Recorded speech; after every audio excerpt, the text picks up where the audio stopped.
Good evening, everybody. My name is Christina, and I am with Atlantic Institute. I'm the program manager for South Carolina. And tonight we have a dialogue discussion. We have one of our monthly TED dialogue discussions. And this one we thought was kind of interesting. It's talking about a decarbonized future. And so I'm going to go ahead and play this. And I was saying earlier before we started recording that this is a conversation that I don't know much about. So I'm going to, we figured it's something we can listen and learn about because I thought it was quite interesting when I did listen to it. So I'm going to go ahead and share this and get this started.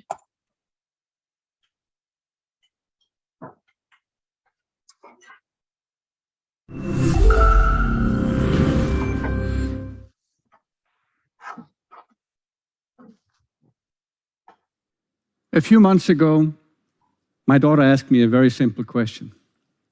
Who are your heroes, Dad? I said, well, besides my father, hoping she would get the hint, one of my big heroes is Malcolm McLean. I realized that Malcolm McLean is not really known on social media today, but in 1955, McLean invented a metal box that changed the world. The shipping container. That invention reduced the cost of shipping cargo by more than 90%, and as a consequence, global trade increased 200 times and lifted hundreds of millions of people out of poverty by connecting them and their goods to global markets at very, very low cost. I'm sure McLean's invention started with a big dream to transform the transportation industry, and I know it took a lot of attention to details to change all of the equipment of all of the transportation companies worldwide to benefit from this container. To me, that is what leadership is all about. Dreams that inspire people to pursue opportunities that may seem impossible, and details, because without attention to the details, the dream will just stay a dream.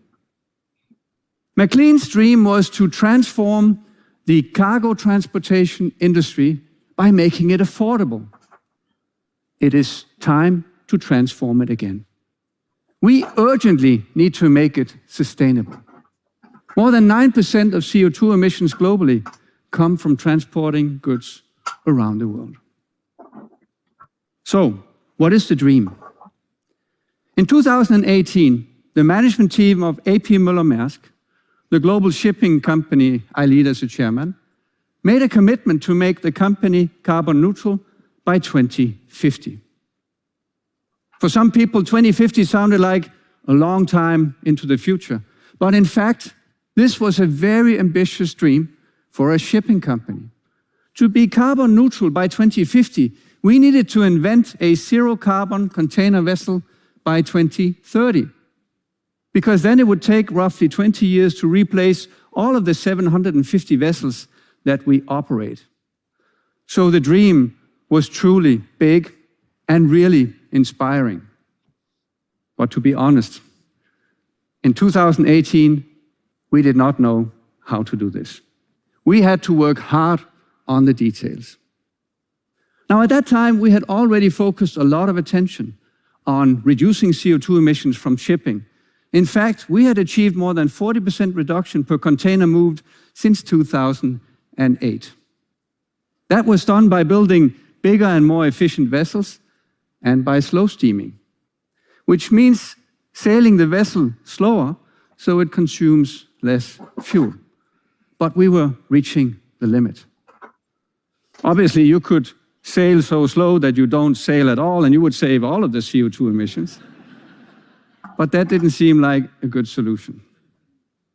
Now, some of the first humans who sailed the big oceans, the people from Polynesia, had figured out zero-carbon shipping by using sails.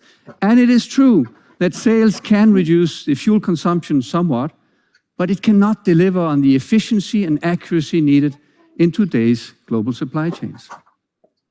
Another alternative is batteries. But for the large vessels sailing the big oceans, the batteries would take up 60% of the capacity of the vessel. Some shipping companies started ordering vessels based on LNG, liquid natural gas. LNG is a fossil fuel. It will never lead to zero carbon shipping. Slow steaming, sails, batteries, LNG, none of it would make us be carbon neutral. So what else? Well, we knew we had to look for other solutions, and we realized we couldn't do it alone. To help us find a solution, our main shareholder, the A.P. Møller Foundation, donated 400 million Danish kroner to create a global center for zero carbon shipping in Copenhagen.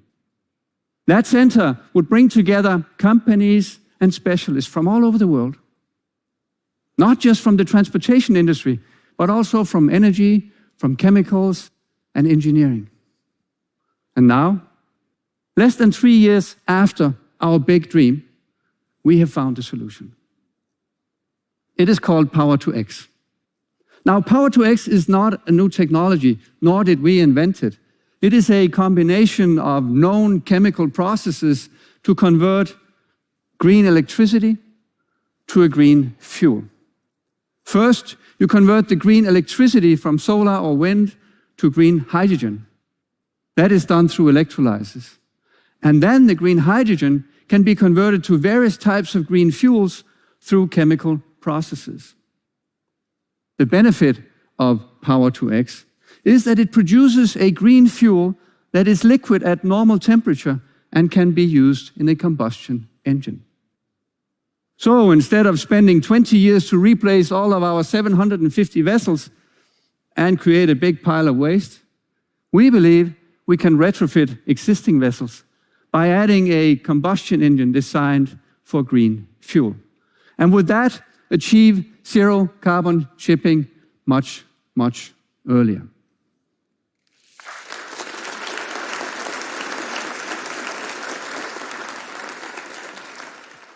On top of that, Power-to-X is actually a very nice solution for one of the biggest problems in renewable energy systems, the storage problem.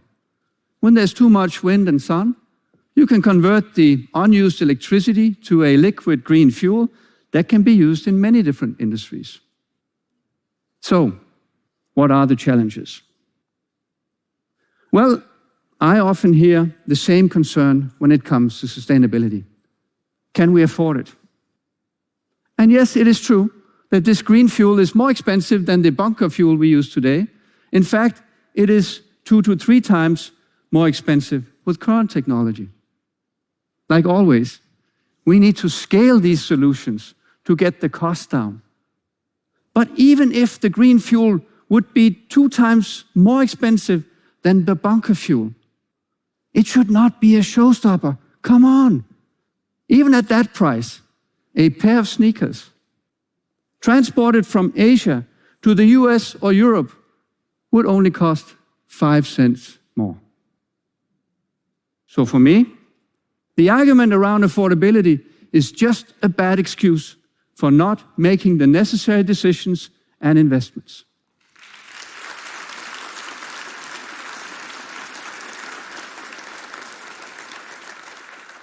And if we had a price on CO2, let's say around $150, the affordability argument would disappear. I urge governments to show leadership and implement a global price on CO2 now.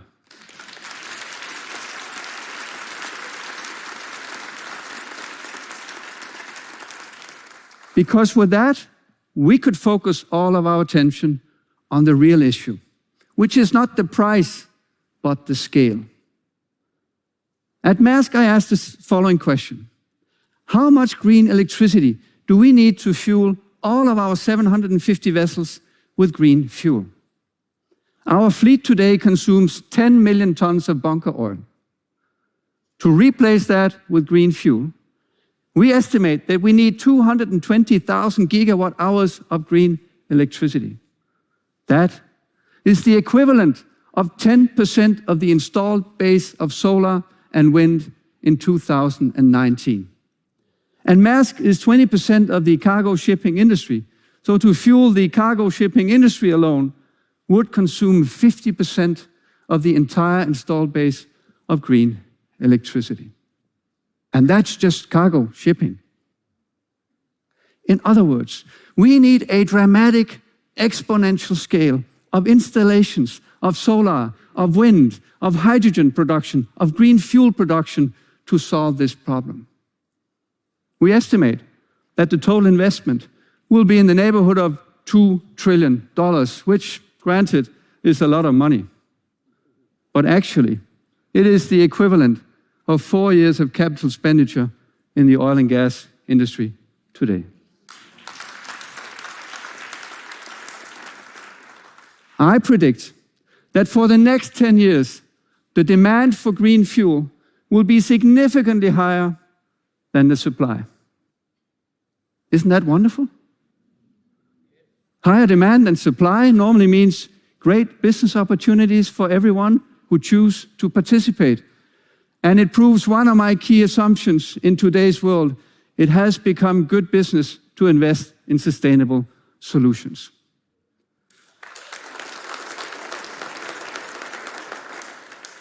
My conclusion is very simple. We have the technologies needed to create a sustainable future. What we need is leadership. Leadership to get us there faster. On the 1st of July, 2021, Maersk ordered the first vessel designed for green fuel. It will be delivered in 2023. Only 2 months later, we ordered another 8 large vessels and made our first investments in green fuel production. What seemed to be an impossible dream only 3 years ago is becoming reality now, 7 years ahead of the original plan.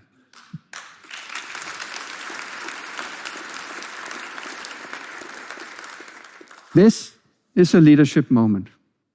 It is time for us to pursue big dreams, even if they seem impossible. And it is time for us to collaborate around the critical details so we get to a sustainable future much, much faster. Thank you very much.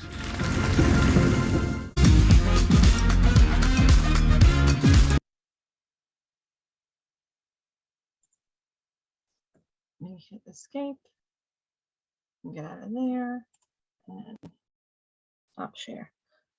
Okay, so welcome back.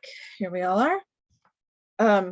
I will admit, when I watched this the first time, I and probably because I'm a little younger, I actually didn't even think about the entire invention of cargo containers in the 50s, and how that had to like go around the world. And all I was thinking when I was watching this about cargo containers and how there must have been, there must have been a boom in building them and shipping them and sending them places, how all these ports had to then, fit themselves, like had to build around a cargo container and shipping industry. So I thought it was, I will honestly say it never even dawned on me that there was a time before that was there. I thought this was quite interesting because I think sometimes we don't always think about the energy that it takes for all of these goods to get shipped around the world. And I know this is an older video. I think it was a couple of years ago that it was shot, but I think a lot of the information we've seen happening today and happening nowadays with all of the ships being stuck out at ports with now with the price of fuel going up incredibly high, and we've seen a lot more demand for electric vehicles being put out there. And I kind of appreciated that they came up with something that wouldn't, with the introduction of electric vehicles, in my opinion, there's going to be a lot of metal waste out there sitting that needs to get scrapped, that then will have to get turned into something else, or can and can't be turned into something else. So there's like a lot more of older metal waste. And so I can see that they were looking at the fact that they'd have 770 ships or something like that, that would have to be scrapped because, if they changed to something else. So I like that they were talking about how they could make this work with and still have a combustible engine, and they can kind of retrofit combustible engines to kind of make this work. So I was trying to imagine like all of these people coming together from all different companies and organizations and all these leaders from around the world and all these mastermind thinkers sitting, going over this and trying to sit and come up with answers and trying to figure out all these different scenarios. So that it kind of made me think a little bit more. I personally do try not to buy a lot of stuff from China because I know all of it has to come here. And I always think of all of this stuff is coming here packed in little shipping containers going across the sea, so I don't know how $1.25 tree can sell it to me for $1.25 sometimes, because I know that this came out of one of those big old cargo ships, and it came and it got put on boxes and it got sent out to individual stores. And so I know that it's not always that stuff is doing a lot of traveling. And like he was saying, the cost difference would be like 5 cents or something between a pair of shoes. I just thought it was kind of interesting. Anybody have any thoughts that they heard when they heard it? Gail, I know you said, will today's Supreme Court decision affect green shipping? I did not follow the news today. So does somebody, that it might be easier if somebody that's on the call to share with us what the Supreme Court's decision was. Because I was not paying attention to that today. I've been out running errands. It was a just kind of it only affected one particular thing. It said that I don't remember all the details, but there was one particular thing that the Supreme Court said the federal government could not regulate. I don't remember exactly what it was, but it's something it definitely, the decision will definitely impact the leverage the federal government has in curtailing emissions. But it doesn't totally keep them from curtailing emissions, but it does severely restrict the federal government. But in this case, this is a foreign country company anyway. Mm-hmm. So it's the Supreme Court they can't tell them what to do. That right. That is true. Yeah. What is it? Is it a Danish company? I think yes. Maersk is, I think, Danish. I think so. It's kind of almost like here near Greenville, we have BMW, and that plant is owned by Germany. And there are certain holidays, there are certain things that the employees there don't get that employees working at like maybe Michelin might get, because the German government doesn't recognize certain holidays or certain events or certain things. I mean, it's just kind of like different how it's run, or when masking started, I think, or something started in the beginning of all of this. Germany, like BMW, was run differently because their parent-owned company was from Germany, and they were influencing their changes there on, and it's just kind of like, oh, interesting, like it doesn't flow with the rest of us. So I would think Maersk wouldn't fall under some of those guidelines either. I thought it was interesting to think, like, if you had battery-powered ships, like we have battery-powered cars, that would take up 60% of, like, that would take up a lot of space in a ship. And then I got to imagine charging that would be a lot of work as well. I'm trying to imagine when we plug in ships in somewhere. Then I'm thinking like all these ports then would have to have the ability to retrofit a way to, plug in a ship, kind of. I'm sure there's a different way they would do it. But I thought that was kind of interesting too. Yeah, that would be very difficult, I would think. I would think so. And I think for us, sometimes we see this, $2 trillion. We think of $2 trillion. For us, it's a lot. But for them, it's 4 years. And I was just like, wow, that's a lot of money to go through in 4 years in the oil and gas industry. And I was thinking, like, right now, that's got to be like 8 trillion with the way fuel is going, with the way the economy is going, you know. So I was like, wow, that's got to be quite a bit. Anybody else have any thoughts?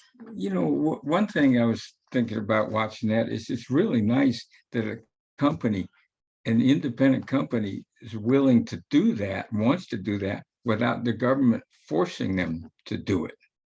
You know, Yes. generally speaking, you know, at least in this country, most companies won't do stuff like that unless they have to. Right. Yes. Very true. I mean, it is kind of nice to see that.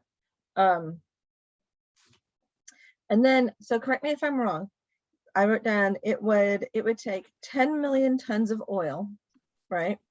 Which was equivalent to 200 for them to run their fleet, just their fleet, right? And so that would be 220 gigawatt hours of power to convert. And so they were saying that that was 10% of like all of the solar, because this comes from solar and hydrogen and different kind of energy. And so that only accounts for their company's usage. So they're saying all the other companies that are doing just this, traveling across the ocean, would be more like 50%, which means like there's a whole other 50% that would be like everyday usage for people is what I'm thinking of. So it became like now we have like the need to have more and more people on solar or other green energy methods so that just exporting and importing isn't costing 50% of the whole world's energy. That was kind of like what I gathered from that. So, which I thought was interesting and an interesting thing to think of, to calculate like what percentage of the world's energy you're using. So I thought that was kind of an interesting scenario to think of, and to think of like they need help really from everybody else too. So I liked learning that.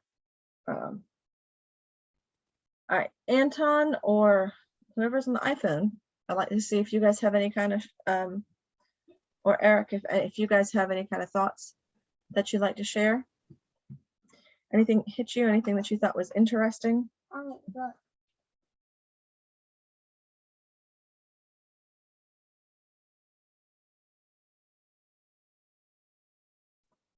And Gail, I hope that we answered your question good enough.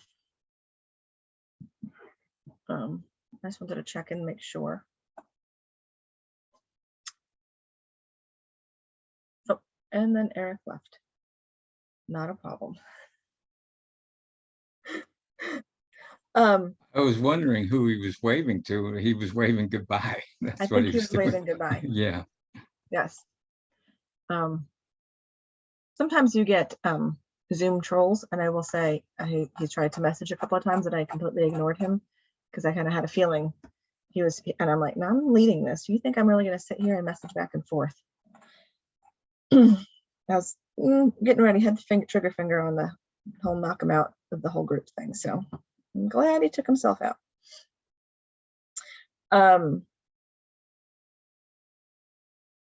thought it was an interesting thought about how some of that fuel would be 2 to 3 times more expensive. And there was the argument he mentioned around affordability. And I was thinking that right now what we're dealing with is fuel that is 2 to 3 times more expensive, you know. So Gail said, I think it does not have a direct impact at the moment, but seeing how the US, the Supreme Court is going, there may be some impact down the road. Especially if they're trying to put restrictions in places, if there's restrictions that they're trying to put in places. So I will tell you, sometimes it's like here in Georgia, there is, where I live in the town of like Hartwell area and this like Northeast Georgia area, there's no emissions testing. And I don't really know why. I think it's up to the counties or something like that. But in Atlanta, if you move into Atlanta, your vehicle has to go through emissions testing and it has to pass testing. So what we have now is people out here that have really enjoyed the fact that they haven't had to have emissions testing. And what we're having with the way the economy's been going is everybody, all these people from Atlanta and from the big cities are now moving out to the country, and they're moving out to the lake and the country and the small towns over here. And now they're starting to complain that we don't have any emissions testing. But, and then locals are kind of getting frustrated and upset that these outsiders are coming in and wanting more government, like, I guess, more government involvement, you know? And so I find it very interesting how there's this whole, like, there's a rule towards Atlanta, but the rule doesn't apply over here. So like, what difference does it make if the rule doesn't apply everywhere? You know, like, we used to always have to sort all of our recyclables, and then when we saw them just take them all and dump them all in the same spot in the truck. Years ago, growing up, you know, they sent us a blue bin and a green bin, and we'd sort all of our stuff, and you know, we'd put it out by the curb, make sure they were a certain number of plastics and a certain number this and that, and then we'd watch them come and get the trash in the morning, and they would just take both those containers that were nicely sorted and just dump them all together in one truck. And it was like, well, sheesh. So it's just a very interesting thing, like getting people to kind of catch on to being green and being greener. We are going to do something, I think the Columbia office, Paula in our Columbia office, is going to do something with one of the local places. It's a craft thing that she's coming up with that we can do virtually, but people can also come and attend locally in Columbia. And what they do is they take all of those, like, I'm going to say like Walmart bags, like grocery store bags, and they cut them in strips and they make them, it's called plarn, and it's plastic like yarn. And they make big, almost like big old blankets out of plastic, out of the grocery store plastic bags. And the homeless actually use them, and some of the facilities for blankets or to lay on because it's thick and it's bulky.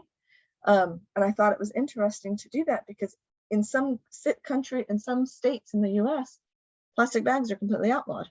Like, I've seen videos of places in like Seattle or like California or something like that, that they're not using any plastic trash bags for things. And so all this trash is dumped in this one area, and then they have to like pull it out. And it's just kind of interesting to see. I remember when I was in Turkey, I could not find a trash can to save my life. And every once in a while you'd see like a cardboard box somewhere and you'd see people have their trash thrown in there, you know, and it's like I was looking for trash cans all the time. So Gail, I know you said the US seems to be becoming a don't tell me what to do society. Yeah, apparently. And I wonder how US shippers will feel about participating. I guess we will see how this all unfolds. It's very interesting how everything is starting to shift. So we'll see how this stuff unfolds, and if these US shippers will be able to be compliant and help and work together with everybody. I know when I went to the grocery store the other day and I was trying to get a big bag of shredded cheese, there was only one kind there. Usually there's, you know, sharp and mild and Colby Jack and pepper jack. There's like, you know, 6 different kinds. There was one. And I thought, wow, that's all there is to choose from. There's nothing. So it is getting quite interesting. And to think about all the changes that everything's going in. All the different things that are happening. So but look for that plarn thing, because I think Paula was going to do that. And I thought that was quite interesting. And then I thought how interesting it is because a lot of places don't even use those plastic bags anymore. But yet sometimes some cities and some towns have a ton of them. So